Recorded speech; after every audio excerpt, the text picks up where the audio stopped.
அஸ்ஸலாமு அலைக்கும் ரஹ்மத்துல்லாஹி வபரகாத்துஹு. இன்றைக்கான பதிவில் மவுத் வரைக்கும் எனக்கு இது நடக்காது அப்படின்னு நினைக்கக்கூடிய காரியத்தையும் அசால்ட்டா நடத்தி தரக்கூடிய ஒரு மகத்துவமான திக்ரை தான் நம்ம பார்க்க போகிறோம். இந்த திக்ருக்கு ஏராளமான சம்பவங்கள் சொல்லப்படுது. இந்த திக்ருடைய சம்பவத்தை படிச்சு பார்த்த பிறகுதான் தெரிஞ்சது, இந்த ஒரு திக்ருக்கு அல்லாஹ் தாலா இவ்வளவு அதிசயங்களையும் ஆச்சரியங்களையும் நிகழ்த்தியிருக்கான் அப்படின்னு. இந்த பதிவை கேட்கறதுக்கே நாம் அனைவருமே பாக்கியம் செஞ்சிருக்கணும். ஏன்னா இது போல ஒரு திக்ரனுடைய சிறப்பை கேட்கறதுக்கே அல்லாஹ் தாலா நமக்கு ஏராளமான நன்மைகளை கொடுப்பான். இது அப்படிப்பட்ட வார்த்தை.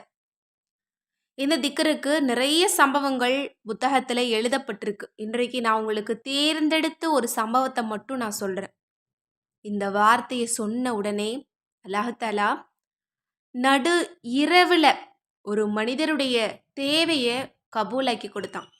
நம்ம நினைப்போம், இரவாயிருச்சு, நம்மளுடைய துவாவெல்லாம் கபூல் ஆகாது, இன்னைக்கு அவ்வளோதான் அல்லாஹாலா நமக்கு கொடுத்தது, இதற்கு பிறகு எதுவுமே நடக்க சாத்தியம் இல்லை அப்படின்னு நினச்சிருப்போம்.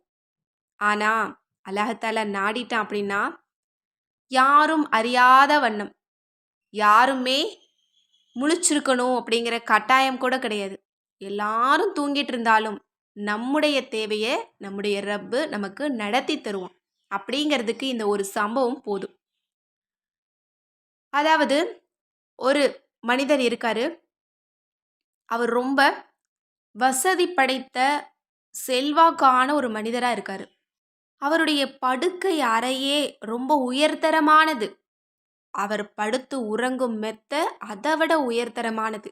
ஆனால் அதில் படுத்து கூட அவருக்கு தூக்கம் வரலை. அவர் நிறைய அமல்கள் செய்யக்கூடியவராக இருக்காரு, நிறைய தர்மங்கள் செய்யக்கூடியவங்களா இருக்காங்க. அப்படி இருக்கும்போது அன்றைக்கு இரவில் அவர் எப்படி படுத்தாலும் தூக்கம் வரல. சரின்னு ஒழு செஞ்சுட்டு அந்த மனிதர் தொழ ஆரம்பிக்கிறாங்க, ஓதுறாங்க. இருந்தாலும் அவருடைய மனசு ஒப்பலை. அவருடைய மனசுக்கு வேற ஏதோ தோணுது. உடனே அவருடைய அறையை விட்டு வெளியே வந்து, அவருடைய வீட்டை விட்டு வெளியேறி அவர் பள்ளிக்கு போறார். அந்த பள்ளியில் என்ன நடக்குது அப்படிங்கிறது தான் இங்கே சம்பவம். பள்ளியை அவர் அடைந்த உடனே ஒழு செஞ்சுட்டு பள்ளியை நோக்கி நடக்கிறாரு. அவருடைய கால்கள் ரொம்ப சீக்கிரம் இழுத்து கொண்டு வரப்படுது. அந்த இடத்துக்கு வந்துடுறாரு. அங்கே ஒருத்தர் துவா கேட்டுட்டு இருக்காங்க. அவருடைய நிலைமை என்ன தெரியுமா? அவருடைய பிள்ளைகள் சாப்பிட்டு 3 நாள் ஆச்சு. அவருடைய மனைவியும் அந்த பிள்ளைகள் இடத்துல சமாதானம் சொல்கிறாங்க. இருமா, அடுத்த நேரத்தில் வாப்பா, நமக்கு இதெல்லாமே வாங்கிட்டு வந்துடுவாங்க, உங்களுடைய பசியை போக்கிடுவாங்க அப்படின்னு. ஆனால் ஒவ்வொரு வேலையும் கடந்து போகுது. அந்த பிள்ளைகள் பட்னியாகவே தூங்குறாங்க, பட்னியாகவே எந்திரிக்கிறாங்க. இதே நிலைமையில் 3வது நாள் ஆரம்பிச்சாச்சு. அந்த தாயும் அந்த தந்தையும் அந்த பிள்ளைகளை பார்த்து அழுகிறாங்க. ஏன்னா இவர் எங்கே போனாலும் இவருக்கு வேலை கிடைக்க மாட்டேங்குது. வேற யார்கிட்டையும் கேட்பதற்கான எந்த விதமான சூழ்நிலையும் அவருக்கு இல்லை. எந்த உதவியுமே கேட்க முடியாத அந்த சூழ்நிலையில் அவர் இருக்கார். 3 நாள் முடிஞ்சிருச்சு. அந்த மனைவி கிட்ட சொல்லிட்டு போகிறாங்க, இன்றைக்கு என்னுடைய ரப்பு கிட்ட இருந்து என்னுடைய பிள்ளைகளுக்கான தேவைகள் அனைத்தையுமே நான் வாங்கிட்டு தான் வருவேன் அப்படின்னு அந்த இடத்த விட்டு ஓடி வந்து தஹஜ்ஜத் தொழுதுட்டு அந்த பள்ளிவாசல்ல இந்த துஆவை ஓதுறாங்க. ஒரே ஒரு முறை தான் ஓதியிருக்காங்க. ஓதிட்டு அல்லாஹ்விடத்துல கண்ணீர் மல்க துஆ கேட்டிருக்காங்க.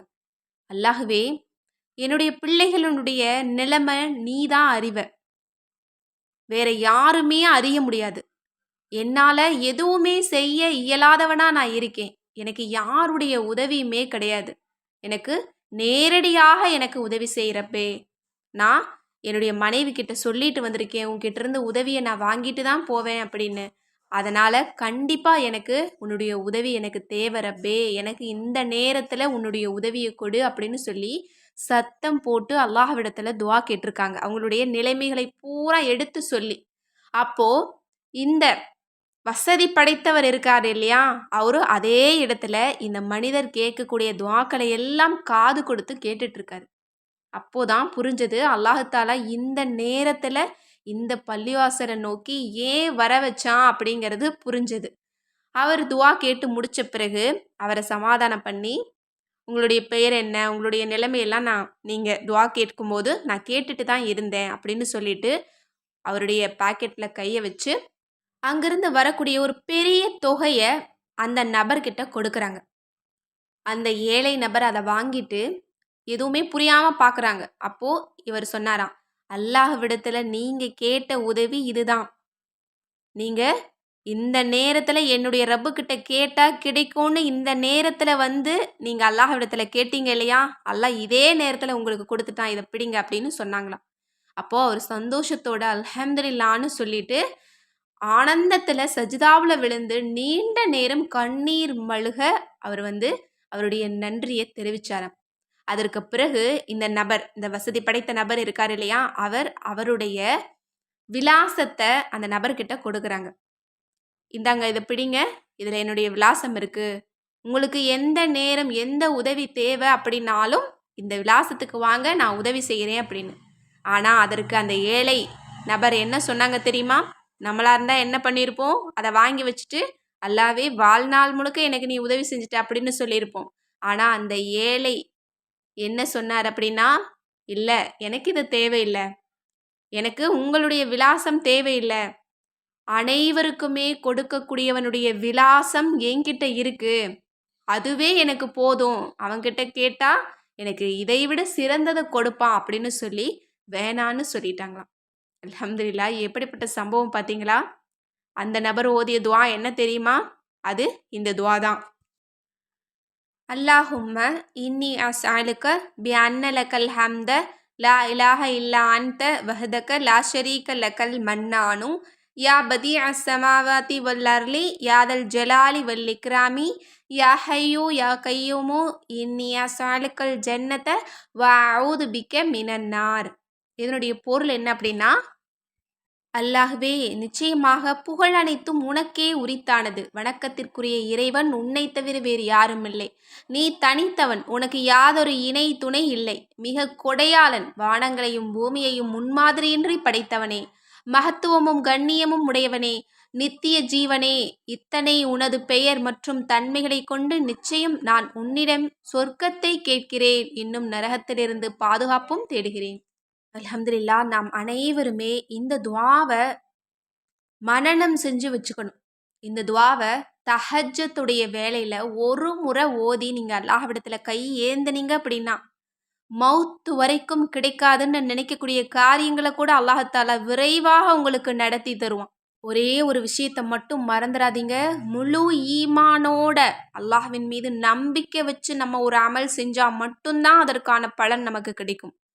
இப்போ அந்த ஏழை மனிதர் என்ன செஞ்சாரு? முழு ஈமானோட அல்லாஹ்வை நம்பி அந்த இடத்துக்கு வந்தாரு. அல்லாஹ்வை புகழக்கூடிய வார்த்தைகளை கொண்டு புகழ்ந்தாரு. அல்லாஹ்விடமிருந்து நேரடி உதவி கிடைச்சது. அல்லாஹ்வினுடைய உதவியை பெற்றுக்கொண்டு அந்த இடத்தை விட்டு நகர்ந்தாங்க. இதை நம்ம ஒரு படிப்பினையாக வச்சு நம்ம ரொம்ப நம்பிக்கையோட இந்த திக்ரை நம்ம ஓதணும். இன்ஷா அல்லாஹ் தஹஜ்ஜத்தில் ஒரு முறை ஓதிட்டு அல்லாஹ்விடத்தில் உங்களுடைய துஆவை கேளுங்க. அல்ஹம்துலில்லாஹ், அல்லாஹ் தஆலா விரைவாக உங்களுடைய தேவைகளை கபூலாக்கி தருவான். ஆமீன் என்று கூறி இந்த பதிவை நிறைவு செய்கிறேன். இந்த விஷயங்கள்லாம் உங்களுக்கு பிடிச்சிருந்தது அப்படின்னா இந்த சேனலை லைக் பண்ணுங்கள், ஷேர் பண்ணுங்கள், கமெண்ட் பண்ணுங்கள், கண்டிப்பாக சப்ஸ்கிரைப் பண்ணுங்கள். அஸ்ஸலாமு அலைக்கும் ரஹ்மத்துல்லாஹி வபரகாத்துஹு.